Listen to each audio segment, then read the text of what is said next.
Thank you very much. Thank you.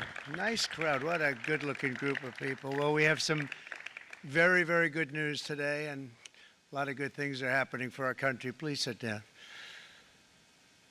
My fellow Americans, this is Liberation Day, waiting for a long time.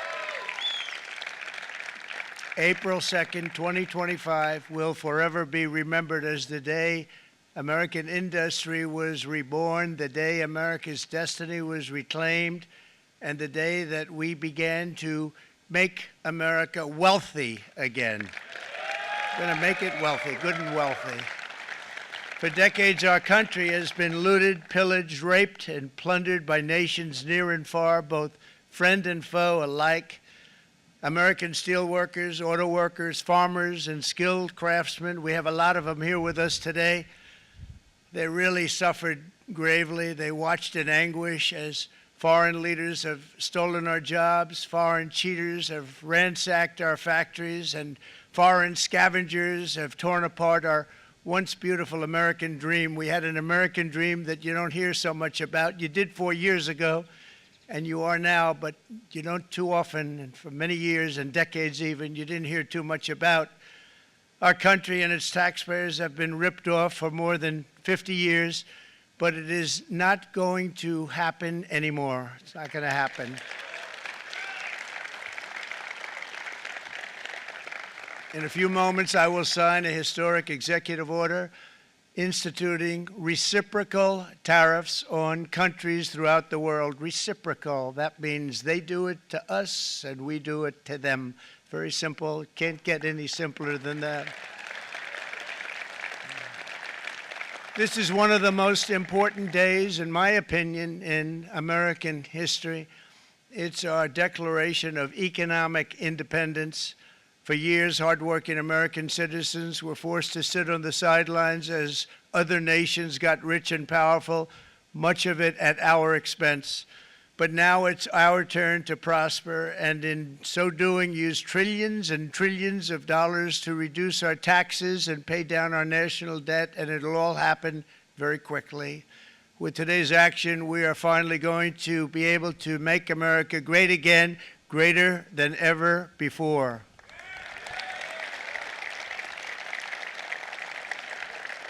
Jobs and factories will come roaring back into our country, and you see it happening already. We will supercharge our domestic industrial base. We will pry open foreign markets and break down foreign trade barriers. And ultimately, more production at home will mean stronger competition and lower prices for consumers. This will be indeed the golden age of America. It's coming back, and we're going to come back very strongly. We're pleased to be joined on this momentous occasion by Vice President J.D. Vance. J.D., thank you. Thank you. Thank you very much. Where are you, J.D.? No, that wasn't too hard to find. I was looking, you know, he likes to take a low-key attitude, so usually we sit right in front. He's gaining a lot of confidence, Mike, isn't he? And nearly my entire cabinet is here, as well as Speaker Mike Johnson, who's done an amazing job. And with the great success we had last night in Florida, we have a majority of 7. And 7's like a lot when we had it at 1, right? You've done a fantastic job. And many of the members of the House and Senate are with us. Senators, Congressmen, thank you all for being with us. We appreciate it. For decades, the United States slashed our trade barriers on other countries, while those nations placed massive tariffs on our products and created outrageous non-monetary barriers to decimate our industries. And in many cases, the non-monetary barriers were worse than the monetary ones. They manipulated their currencies, subsidized their exports, stole our intellectual property, imposed exorbitant VAT taxes to disadvantage our products, adopted unfair rules and technical standards, and created filthy pollution havens. They were absolutely filthy, but they always came to us and they said, we're violating, we should pay for it. It's all detailed in a very big report by the U.S. Trade Representative on Foreign Trade Barriers, and I'll just hold it up for you. It's available, and you don't have to pay too much. As I understand it, you'll pay nothing. It's a lot of work for something, actually, because it's a special book. It's very, frankly, it's very upsetting when you read it, when you see what people have been doing to us for 30 years. This all happened with no response from the United States of America, none whatsoever. But those days are over. Let me offer just a few examples of the vicious attacks our workers have faced for so many years. The United States charges other countries only a 2.4 tariff on motorcycles. Meanwhile, Thailand and others are charging much higher prices, like 60%. India charges 70%. Vietnam charges 75%, and others are even higher than that. Likewise, until today, the United States has for decades charged a 2.5 tariff. Think of that, 2.5% on foreign-made automobiles. The European Union charges us more than 10% tariffs, and they have 20% VATs, much, much higher. India charges 70%, and perhaps worst of all are the non-monetary restrictions imposed by South Korea, Japan, and very many other nations. As a result of these colossal trade barriers, 81% of the cars in South Korea are made in South Korea. 94% of the cars in Japan are made in Japan. Toyota sells 1 million foreign-made automobiles into the United States, and General Motors sells almost none. Ford sells very little. None of our companies are allowed to go into other countries. And I say that, friend and foe, and in many cases, the friend is worse than the foe in terms of trade. But such horrendous imbalances have devastated our industrial base and put our national security at risk. I don't blame these other countries at all for this calamity. I blame former presidents and past leaders who weren't doing their job. They let it happen, and they let it happen to an extent that nobody can even believe. That's why, effective at midnight, we will impose a 25% tariff on all foreign-made automobiles.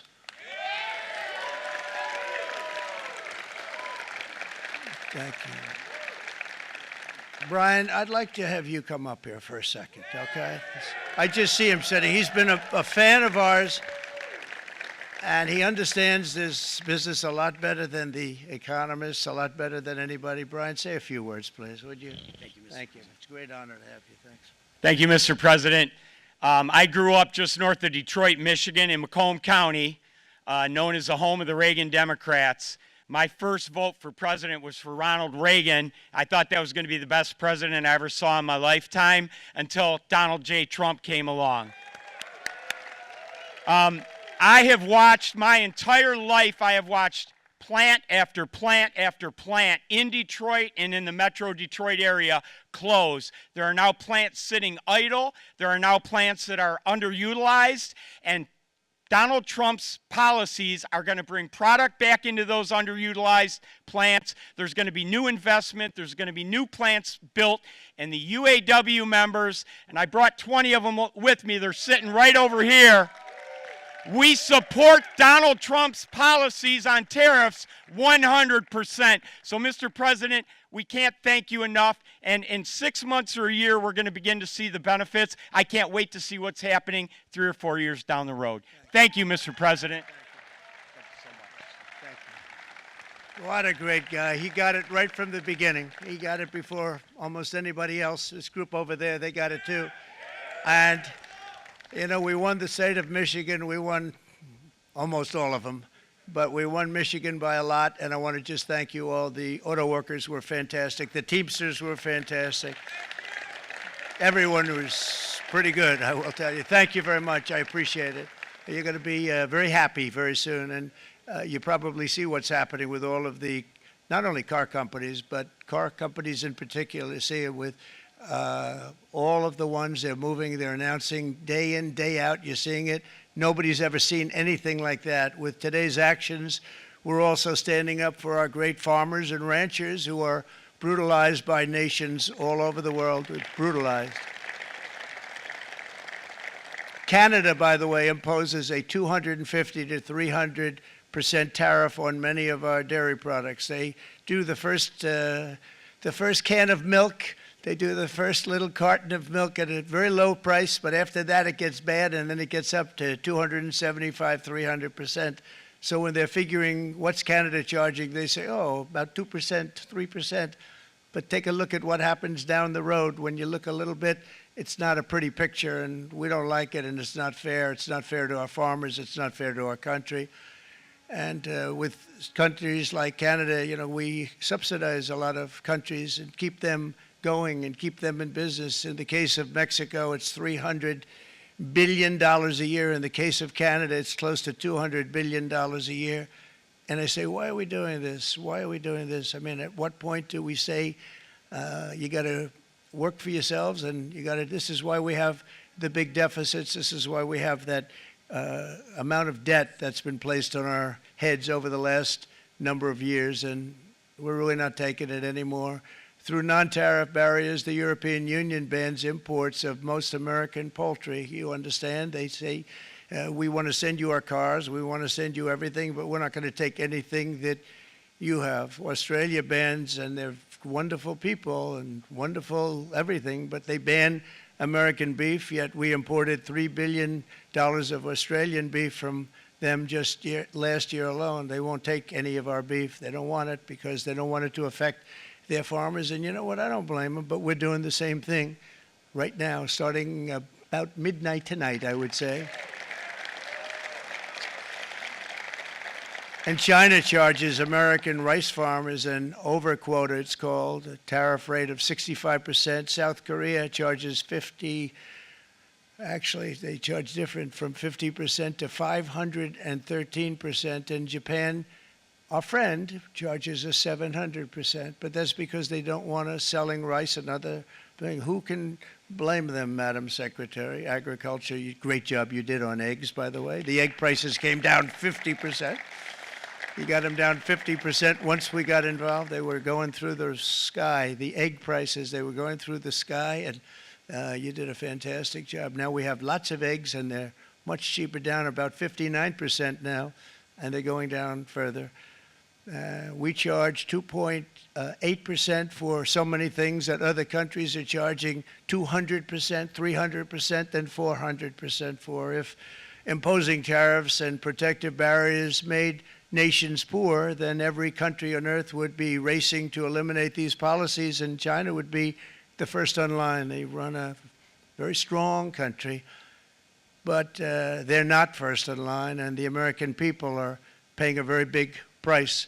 From 1789 to 1913, we were a tariff-backed nation, and the United States was proportionately the wealthiest it has ever been. So wealthy, in fact, that in the 1880s, they established a commission to decide what they were going to do with the vast sums of money they were collecting. We were collecting so much money so fast, we didn't know what to do with it. Isn't that a nice problem to have? What do you think, Marco? Good problem? Marco would love that problem. But we don't have that problem anymore, but we're not going to have it very much longer, I will tell you. But they collected so much money, they actually formed a commission to determine what they were going to do with the money, who they were going to give it to, and how much. Then in 1913, for reasons unknown to mankind, they established the income tax so that citizens, rather than foreign countries, would start paying the money necessary to run our government. Then in 1929, it all came to a very abrupt end with the Great Depression, and it would have never happened if they had stayed with the tariff policy. It would have been a much different story. They tried to bring back tariffs to save our country, but it was gone. It was gone. It was too late. Nothing could have been done. It took years and years to get out of that depression, far longer than even FDR had that office right over there for a long period of time. The ramp system, that's rather intricate, was built because of him, and every time you walk up, you think of him, and he did a great job in many ways, but it lasted long beyond his terms, as you know. But it's not too late any longer, and we're going to start being smart, and we're going to start being very wealthy again. We're going to be wealthy as a country because they've taken so much of our wealth away from us. We're not going to let that happen. We truly can be very wealthy. We can be so much wealthier than any country. It's not even believable. But we're getting smart. Nearly a century later, in the face of unrelenting economic warfare, the United States can no longer continue with a policy of unilateral economic surrender. We cannot pay the deficits of Canada, Mexico, and so many other countries. We used to do it. We can't do it anymore. We take care of countries all over the world. We pay for their military. We pay for everything they have to pay. And then when you want to cut back a little bit, they get upset that you're not taking care of them any longer. But we have to take care of our people, and we're going to take care of our people first. And I'm sorry to say that.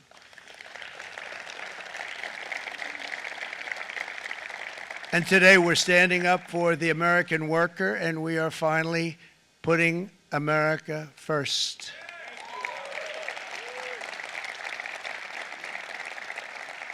In Sleepy Joe Biden's last year in office, the United States hemorrhaged 100,000 manufacturing jobs, and the number was going through the roof at levels never seen before. And our trade deficit reached a record $1.2 trillion, which is unheard of.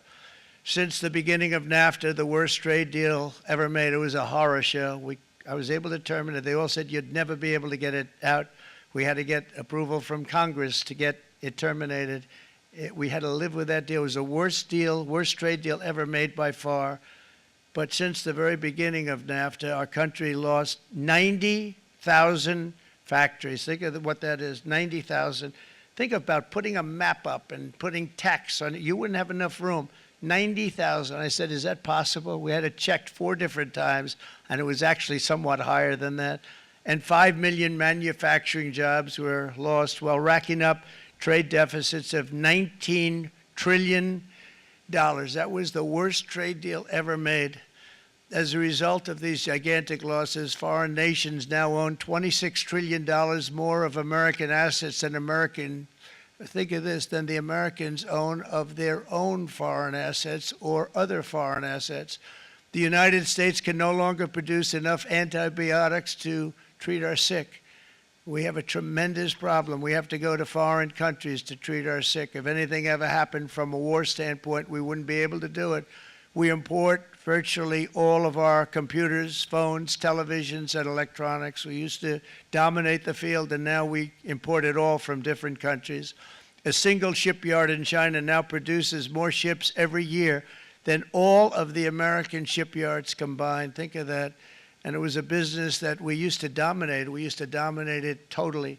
In short, chronic trade deficits are no longer merely an economic problem. They're a national emergency that threatens our security and our very way of life. It's a very great threat to our country.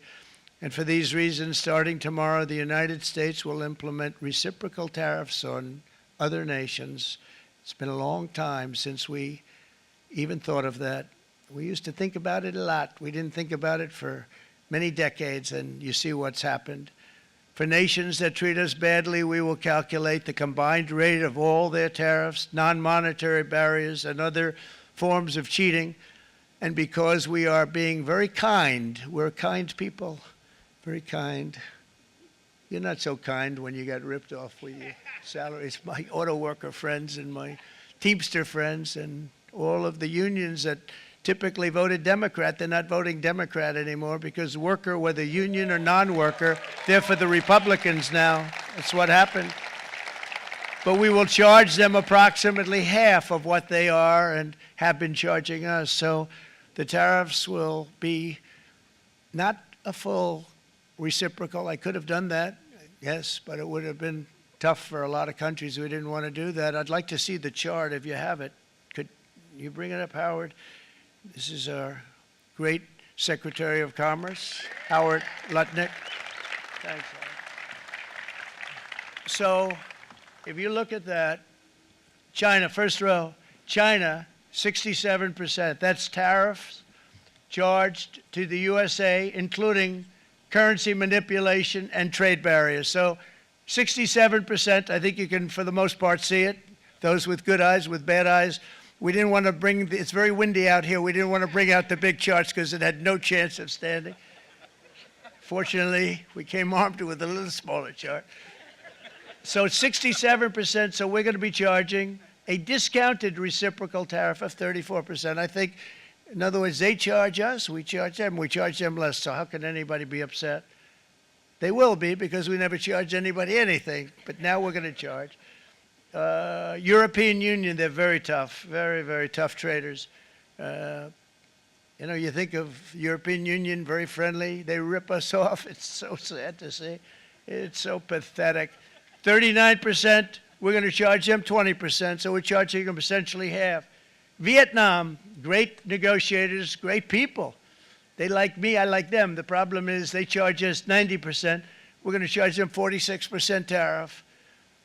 Taiwan, where they took all of our computer chips and semiconductors. We used to be the king, right? We were everything. We had all of it. Now we have almost none of it, except the biggest company is coming in. We're going to end up with almost 40%. Lee Zeldin's working to get their approvals.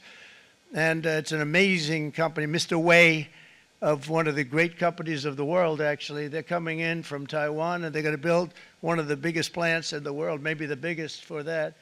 But 64%, we're going to charge them 32%. Japan, very, very tough, great people.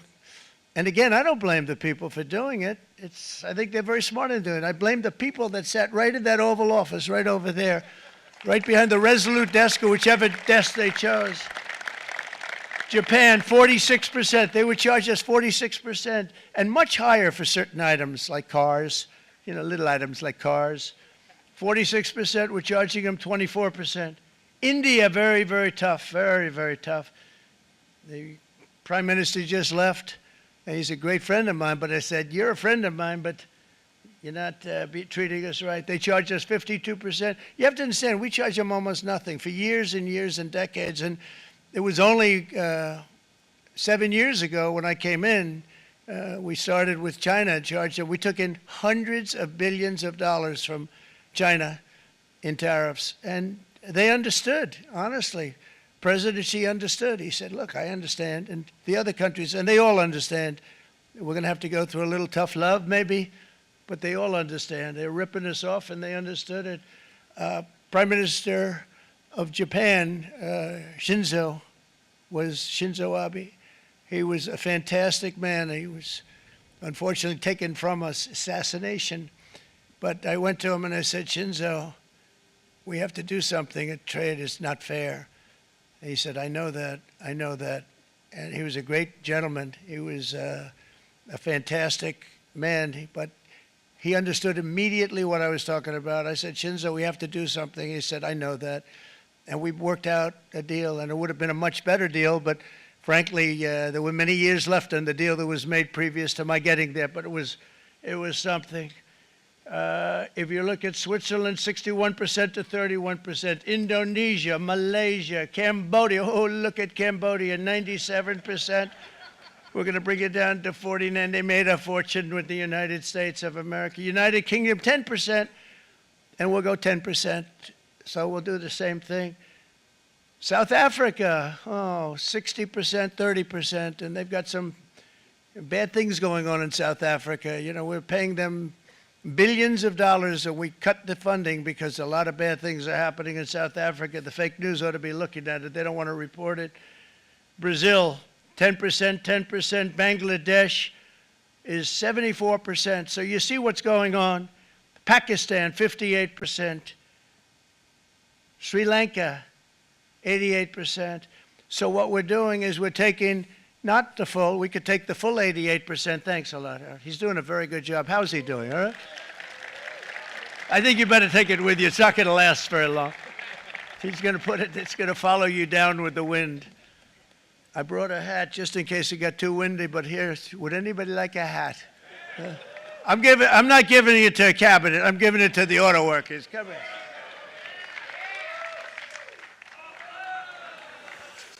Thank you, fellas. Get it. That's it. That's it.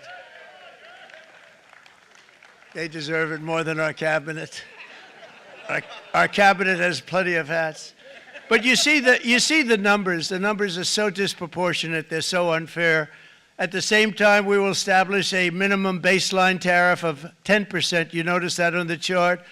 And that'll be on other countries to help rebuild our economy and to prevent cheating. So we're going to have a minimum of cheating, and we're going to be very severe on the people that at the gate that watch the tariffs and watch the product coming in, because there's been a lot of bad things happening at the gate because the money is so enormous that you're talking about. There's never been probably anything like it in terms of the enormity, and there are a lot of bad things happen at the people that do the check-in, and they're looking at 10-year jail sentences if they do play. We're going to treat them so good, but if they cheat, the repercussions are going to be extremely strong.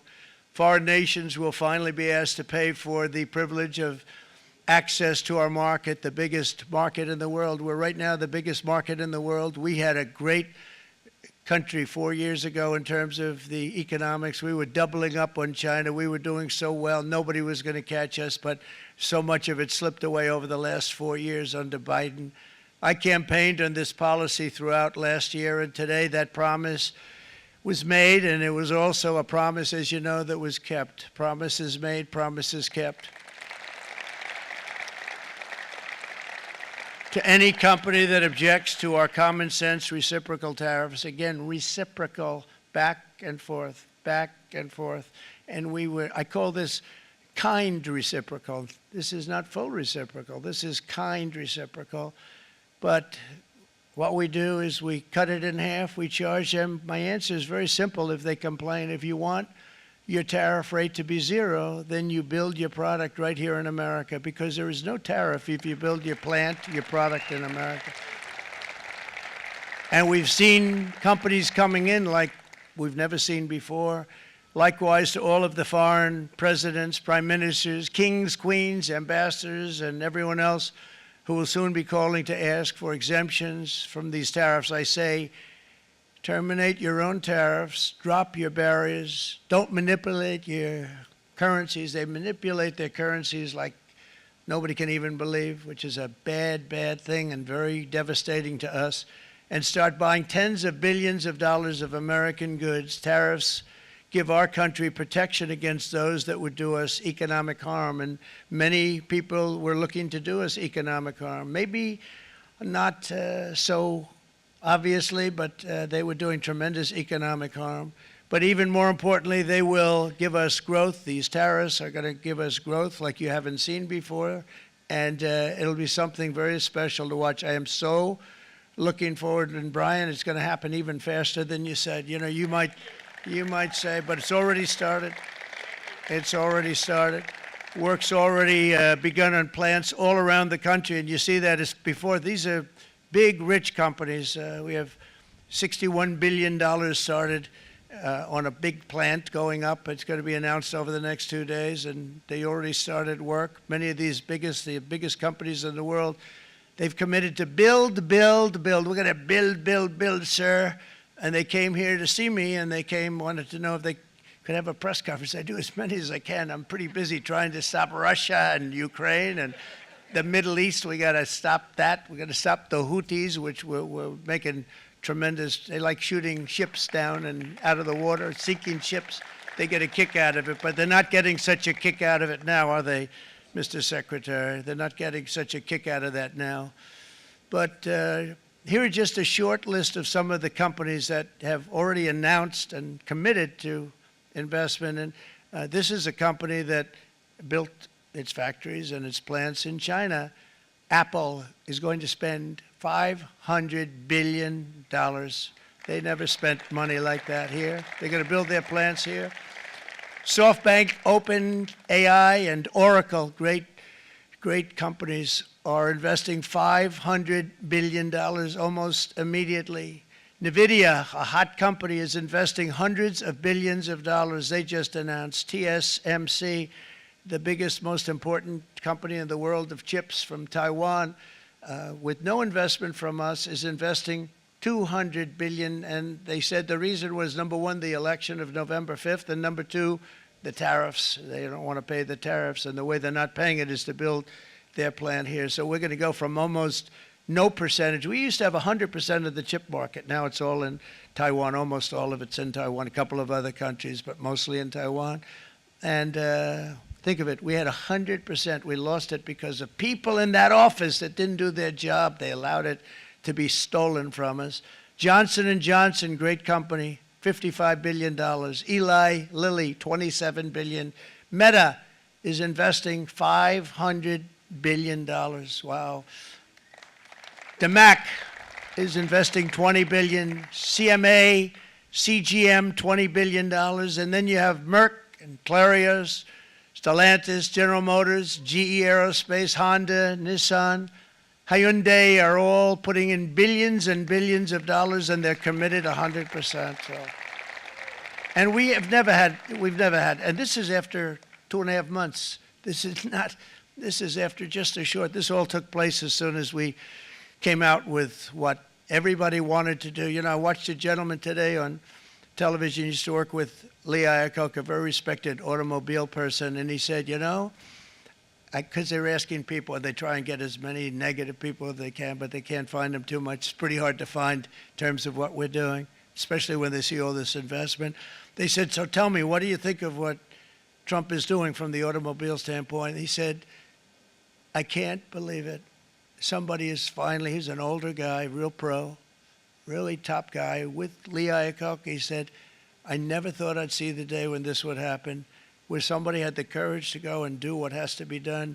This is transforming our nation. Our entire nation is going to be transformed, not only with the cars, but on every single other item that's built. We're going to become an industrial powerhouse. And he said that so beautifully today. In fact, I'm going to find out, I'm going to get a tape, and Bruce, I'm going to get that tape, and I'm going to send it to you out in Long Island, and you're going to play it for the people.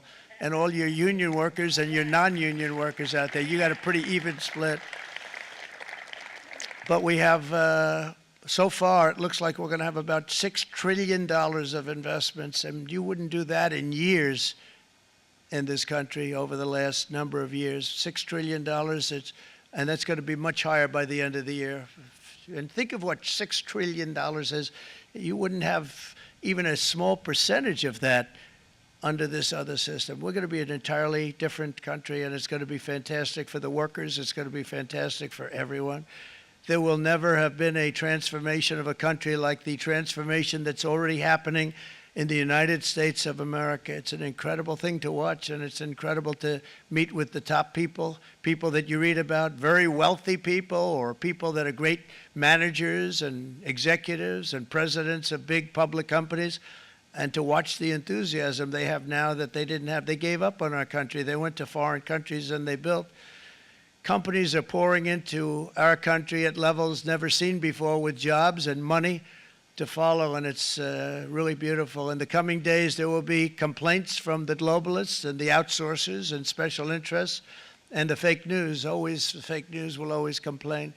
But never forget, every prediction our opponents made about trade for the last 30 years has been proven totally wrong. They were wrong about NAFTA. They were wrong about China. They were wrong about the Trans-Pacific Partnership, which would have been a disaster if I didn't terminate it. If I didn't terminate that, United Auto Workers, you would have had no jobs in this country. You would have had no jobs. It was all going to other countries. In my first term, they said tariffs would crash the economy. Instead, we built the greatest economy in the history of the world. And again, I have great respect for President Xi of China, great respect for China, but they were taking tremendous advantage of us, and I commend them for that. I say, hey, if you can get away with it, that's okay.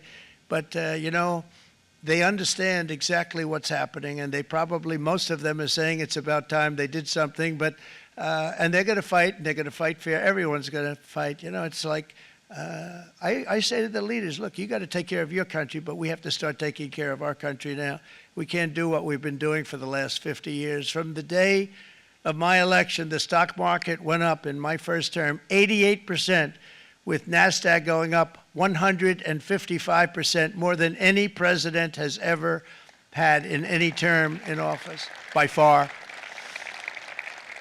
And I think we're going to blow that away. And maybe the numbers won't show, but I think they're going to show much better than even those numbers. But what you're going to see is you're going to see activity, that empty, dead sites, factories that are falling down, those factories will be knocked down, and they're going to have brand new factories built in their place. They're not only talking about renovating, they're talking about brand new, the best anywhere in the world, the biggest anywhere in the world. I have a friend who builds car plants, and I said, I want to see the biggest and the best. He said, well, we have to go to Mexico. I said, no, I want to see it in the United States. He said, we're not building them in there. This is a year and a half ago during the campaign. He said, we're not building it. You'd have to go to Mexico. When I was starting to decide to run, and I went to #1 in the polls very rapidly, I want to say, like let's say in the first hour, and then shortly thereafter, it looked like I was going to win, and the fake news was saying, "Oh no, don't do this." What they don't know is if I didn't win, they would have really been in trouble, because nobody wants to read them anyway. But I tell you what, when it looked like I was going to win, I announced that I was going to be doing exactly what we're talking about today. Great consistency, actually, because I've been talking about it for 40 years, but because I saw what was happening 40 years ago. If you look at my old speeches when I was young, very handsome, my old speeches, and that people would say, I'd be on a television show, I'd be talking about how we were being ripped off by these countries. I mean, nothing changes very much. The only thing that changed were the countries, but nothing really changes. But it's why it's such an honor. It's such an honor to be finally able to do this. If you look at China, I took in hundreds of billions of dollars in my term, hundreds of billions. They never paid 10 cents to any other president, and yet they paid hundreds of billions, so much so that Biden couldn't do anything. They wanted to try and terminate it because he had a very special relationship with China. You know what the relationship was? He had a special relationship. But the numbers were so big, that they couldn't do it. So they did ease it up. They did things that they shouldn't have done. They made it a lot more comfortable for them, but they couldn't do it because the numbers were hundreds of billions of dollars, and I did that. And we were on our way to doing something like incredible. And then we had a very bad election happen, a very bad election. A lot of bad things happened. So when I said we got to do it again, I said we have to make it too big to rig. And we made it too big to rig, and we won in records. And it was a monumental win. And it was such an honor to see so many of you, like Brian and your friends, here with us to celebrate, and to more importantly celebrate what we're doing, because that wouldn't be a full celebration if we didn't do this, because this will be an entirely different country in a short period of time. It'll be something the whole world will be talking about it. The critics made the very tired predictions earlier this year, but in February, core inflation dropped to the lowest rate in 4 years, and the price of eggs, as you know, just in a month and a half, we were there for 4 weeks, and the first week I got blamed for eggs. I said, I just got here. They said eggs have gone up at like 250% and you can't get eggs, and they were going crazy, and I said, I just got here. And then we got to work on eggs, and we got to work on everything, and our great Secretary of Agriculture, you did a fantastic job, Brooke Rollins, she did a fantastic job. And as I said before, the price of eggs dropped now 59%, and they're going down more, and the availability is fantastic. They were saying that for Easter, please don't use eggs. Could you use plastic eggs? I said, we don't want to do that. We want to, and you really came through. It's an amazing job. Thank you very much, Brooke. You did great. But likewise, an old-fashioned term that we use, groceries. I used it in the campaign. It's such an old-fashioned term, but a beautiful term, groceries. It sort of says a bag with different things in it. Groceries went through the roof, and I campaigned on that. I talked about the word groceries for a lot, and energy costs now are down, groceries are down, gasoline is way under $3, and people are beginning to be able to buy things and live again. We brought prices way down. We created 10,000 already in a few weeks, new manufacturing jobs. And it was that took place in 1 month, numbers that they haven't seen in a long time. We had virtually no inflation under my term. We had virtually no inflation for 4 years, but after transitioning over to Sleepy Joe, it went from almost non-existent to the highest in the history of our country. They had the highest inflation in the history of our country, brought up by energy and bad spending and bad policy, and a lot of bad things happened. How about allowing millions and millions and millions of people to pour into our country with open borders, where it's so sad to see even now. And I see our great secretary you have done. Stand up, please, Christy. Stand up. Christy Noem. And Tom Homan. These people are doing a great job, but gotten them out in records. We have problems with judges that don't want them to go out. They want Tren de Araqua, and they want MS-13, the most vicious gangs ever. Nobody's ever seen anything like it. Absolute killer gangs. They kill people. They don't even think about it. And we put them out, and we have judges now, radical left judges that they don't want them to go out. They want them to even be brought back. Let's bring them back. You've done a fantastic job, and please thank everybody. Homeland Security, thank everybody. Appreciate it. And we now have a border that's the best border that we've ever had, even better than it was my first term. My first term we did good, but this one we really specialized in. We've done really well.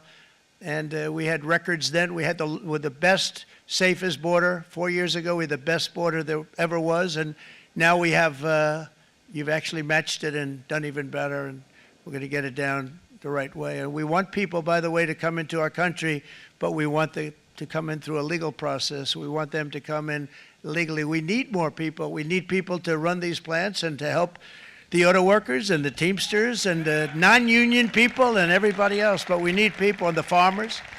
And we're going to let people come in, but they want to come in. We want them to come in legally. They have to have the capability of loving our country, not people that hate our country. We don't want them in our country. And now we're going to pass the largest tax cuts in American history, and that's where we're relying on Mike and John Thune. And we will not cut Social Security, Medicare, or Medicaid benefits, and the Democrats will, because if they got in, the entire economy would collapse. This country was heading for a collapse under the people that you saw. They were horrible. I think one of the reasons people like the job, I have my highest approval ratings because I think they're comparing me to the worst administration in the history of our country, so I appreciate that at least.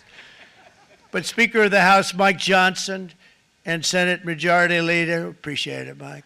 John Thune have been fantastic, by the way. But they've been working tirelessly on taking the next step to pass the plan for our one big, beautiful bill. I'd like to name it that if you can. One big, beautiful. I made that statement about 6 months ago, and everybody calls it one big, beautiful bill. And it will be that. It'll have everything, the big tax cuts and every incentive there is. And it'll be fantastic. And by the way, for the cars, we're asking for an interest deduction on a loan. So if you build the car, only in America we do it, Brian. If the car's not built in America, you don't get the interest rate deduction. But if you build the car in America, if you buy a car, if it's built in America, then you get an interest rate deduction, tax deduction, and that's a big thing. It's going to be a big thing. I think that's going to pay for itself very quickly, that deduction. Never happened. We've never had anything like that before. Somebody said, where did you get the idea? Because it's so basic. You would think that would have happened a long time ago. It never did, and I'm very happy it didn't, because now I can say that was my idea. But we're going to get us closer to the debt extension. We have to get the debt extension passed, and I know you're going to be able to do that, Mike, and it's very important that you do that. And all of the other things that the Senate budget plan gives us, along with working, because I know they're working together, John and Mike, and the two bills are going very well together. We need to get our shared priorities done, including certain permanent tax cuts. We want the tax cuts to be permanent, spending cuts, energy and historic investments in defense, border, and so much more. We're covering everything. These will be phenomenal. There'll be no bill like this going to straighten. One bill is going to straighten out our country for many, many years to come. And we said, let's just do it and let's get it done. And some guys will love it and some guys will like it a little bit less because they're not getting what they were exactly looking for, but they're getting a lot. They'll never, if we get this done, it'll be the most incredible bill ever passed in the history of our Congress and Senate and congressmen, the senators and the congressmen, many of whom are here today, will be very proud of themselves. I really believe that it's going to set us on a whole new prosperous path. We're going to cut spending and right-size the budget back to where it should be. We're going to do that very strongly. Thank you, Rick. Thank you. John, thank you. Oh, look at all of our senators over there. Oh, boy. That's a nice group of people. But I won't like them so much if they don't get this bill done. That's a great group. And Congressman, thank you very much. I appreciate it. Tremendous people. The Senate plan is my complete and total support, and the House plan likewise is very similar. They're moving along pretty much at the same clip, and as soon as you're ready, you'll show it to me, and I'm sure it'll have my support, Mike. Every Republican congressman and senator must unify. We have to unify. We can't be separated. We have to get it done. We have to get absolutely everything we can, and we have to take care of the American people. That's the only thing that matters. We have to take care of the American people first. We need to pass this bill immediately, get it done, including debt extension. From this day on, we're not going to let anyone tell us that American workers and families cannot have the future that they deserve. We're going to produce the cars and ships, chips, airplanes, minerals, and medicines that we need right here in America. The pharmaceutical companies are going to become roaring back. They're coming roaring back. They're all coming back to our country, because if they don't, they got a big tax to pay. And if they do, I'll be very happy, and you're going to be very happy, and you're going to be very safe. We're going to build our future with American hands, with American heart, American steel, and we're going to build it with American pride like we used to. We're approaching our 100th day as president, and have been given credit by a lot of people, actually, even some of the fake news. Can you believe it? Which in this case hopefully isn't fake, for having done more in that time than any other administration in the history of our country in the first 100 days. I think we've had an amazing, in terms of what we've done, what we've gotten accomplished. I'd like to see if we can get that war ended and another war from not starting in the Middle East. We have to get Russia. They're losing 2,000 on average, 2,500 people a day, young people, soldiers, Russian. Think of that. 2,500 through some days, but on average, probably over about a 1 week period, it's 2,712, they say. They're losing those soldiers. They're dying. They're being decimated. And they're not from our country, but they're from other countries. But they're human beings. They're from Russia. They're from Ukraine in this period, most of them. And we're going to get it stopped. It's a senseless war that would have never happened if I was president, and it shouldn't be allowed to go on. And I think we're being given good cooperation by Russia and by Ukraine, but we have to get it stopped. It's humanity. It's humanity. It's a terrible thing. This will be a very big moment. I think you're going to remember today. It's going to be a free nation that we're dealing with. We're going to have a very free and beautiful nation. It's going to be Liberation Day in America, and it's going to be a day that hopefully you're going to look back in years to come and you're going to say, you know, he was right. This has turned out to be one of the most important days in the history of our country. God bless you, and God bless America. Thank you, everybody. Thank you very much. Thank you. Thank you very much.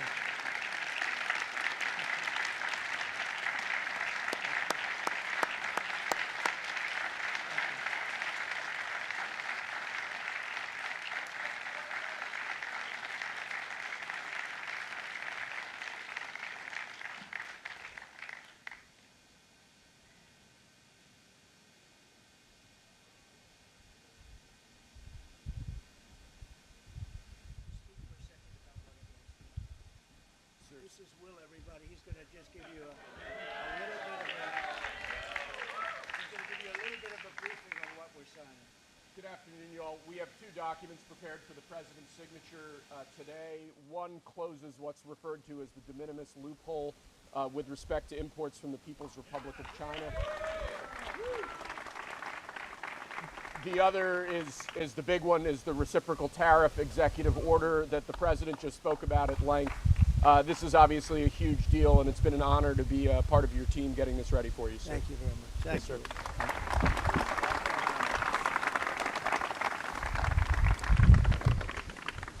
This is big stuff.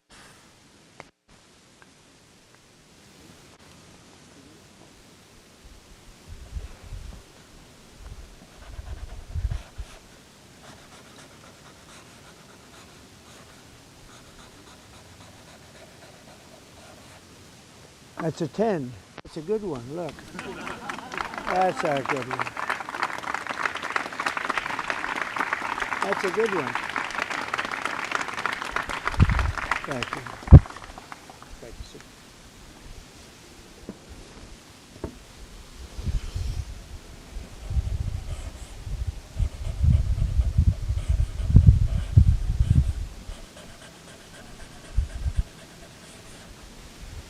Okay, thank you very much. I'm going to hand out these pens now, if I can.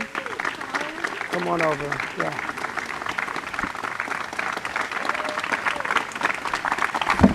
Thank you very much.